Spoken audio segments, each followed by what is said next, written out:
Hello, friends. Starting live video.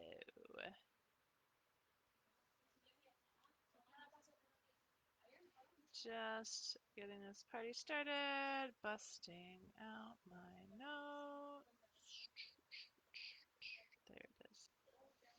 Yeah, hello, everybody. We'll give you guys just a hot second to sign on. I will open this in Facebook also, because it's easier to see your comments. All right, we're gonna get this party started. Oh, Brisket has feelings. My dog is off and running. All right, there we go. Hi, friends. If you're watching live, go ahead and comment in the chat so I know who you are and what is happening.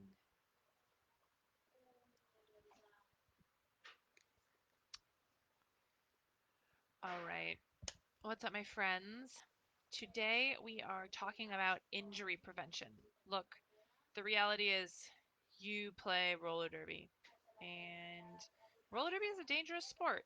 It is a full contact sport, and at the end of the day, uh, you might get injured. It's just kind of the nature of the game. So the big question is, what can each of us do in order to set ourselves up for as little injury possibility as possible? So these are my top 5 ways. These are my top 5 tips to help you avoid injury in roller derby. All right, so number one, this one is super important, and I think a lot of people do not consider it. It is warming up and stretching. A lot of times we get to practice, we throw on our skates, and we just start doing stuff. Okay, this is one of the worst things that you can do if you're trying to prevent injury. Now, in general, um, in general, one of the things that I see a lot of people do is they simply static stretch before practice. Now, there's nothing wrong with static stretching. It's just that it's not necessarily something that's going to warm up your muscles. So typically, you want to think about warming up with dynamic movements before practice and then doing static stretches after. Now, why is this? Well, basically, because a warm up, moving through motions with those muscles, is starting to bring blood flow, heat them up, make them more pliable. Okay. Whereas a static stretch, it just pulls on it. So if the muscle isn't warmed up and you just static stretch, you may enjoy like a little bit of like additional flexibility, but it's not going to be as much as if you're dynamically, physically using the muscle in a slow motion way to warm it up. Okay. Now, stretching is great for after because those muscles are warm, they're pliable. It's a chance to increase flexibility because your muscle is already warm. Okay. So, dynamic movements before practice, static stretches after. What do I mean by dynamic movements? These are things like walking lunges, going and walking yourself down from standing position into a plank and then hopping your feet back up to meet your hands. We call them inchworms. Then you inch your hands back out, putting your feet back up. Things like that are great. Arm circles are an example of a warm up. I actually have a freebie out there somewhere in the world, and maybe we will link it to you if you don't have it already. I wrote an entire ebook on how to warm up your body, and it exists. So if you are in the Crash Course Facebook page, you should be able to look back to where I offered you guys that free warm up. You could probably search it inside the group. If you don't see it, you can message me. If you're not in my Facebook page yet, what are you even doing with your life? If you're watching this live, it's because you're watching this video from the Facebook page. Number two is using, so I put it down as using protective gear, but what I mean by that is actually keeping your protective gear up to date. I can't tell you how many people use a mouth guard that's been partially chewed in half, or they have knee pads that used to be this poofy and now they're flat and there's nothing left to them. This is a great time of year to double check your gear. What needs to be replaced? because your gear is not going to last forever because it takes a lot of impact. So one of the ways that you can protect your knees and your mouth and even your wrists pretty specifically is to double check that gear. Is it still strong and good to go? If not, it may be time to replace it. The third one is focusing on technique.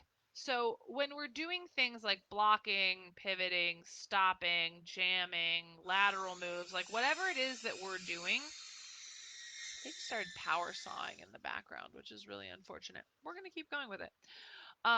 Whatever it is you're doing, focusing on technique over everything else is a really, really great way to ensure that you don't get injured. You know, if you are blocking someone, if you focus on a quality block instead of a desperate block, the likelihood that you will not injure yourself or the people around you is much higher than if you're just throwing yourself at stuff, right? As a pivot, if you're practicing quick quality star passes, the likelihood of you taking some weird fall is smaller. If you practice your stops, doing them quality and slow, and then picking up speed, your likelihood of breaking your ankle doing a plow stop or something goes down. When you have great technique, you become a safer skater. So, whatever level you are in roller derby, focusing on your technique is one of the number one things that you can do to avoid injury. Number four is gradual progression. So avoid pushing yourself too soon and too hard, right? Think about gradually increasing your training intensity. Think about, if you are, kind of newer to derby, notice that maybe you get tired halfway through a practice. Then you need to look at your nutrition, but also understand it's going to take a little while for your physical fitness to catch up. So notice if you need to be chilling out a little bit more or being really mindful of doing dumb shit at the end of practice when your body is tired. So gradually increasing the amount of training time that you have instead of just throwing yourself into like 4 4-hour practices or something like that. This one is listening to your body.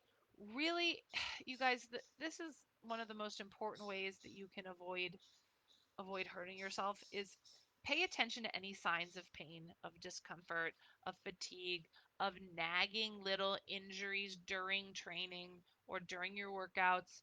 So if you're feeling any like weirdness or you even suspect an injury, it's really, really important that you rest. If you have a pulled hamstring, you're not going to make a lot of gains going to practice the next day, and you're not going to lose everything that you've learned in your practices leading up to it by taking 1 day off. Okay, give your body time to heal because when you overtrain and you ignore the warning signs that like your body is exhausted, you will 100% either injure yourself by pulling something or injure yourself by doing something dumb on the track and potentially injuring other people as well. So you have to remember, I'm going to go through it again. Warming up beforehand, static stretching after, doing a gear check to make sure your gear is up to date, focusing on technique over everything else, gradually progressing yourself into longer practices, listening to your body when it's telling you it's hurt or tired. Okay, you have to remember that injury prevention is a proactive approach, and it really involves a combination of proper warm up, technique, protective gear, gradual progression, and listening to your body.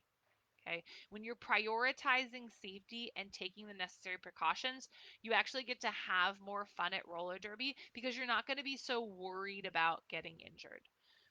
So, that being said, I will go ahead and take any questions. Go ahead and comment into the chat right now. I am going to bust it open and see what we got. Comment in the chats. I see no comments. All right, those of you that are watching live, thank you for joining me. Those of you watching the recording, hell yeah. I'll see you guys later. Have an awesome day. Bye.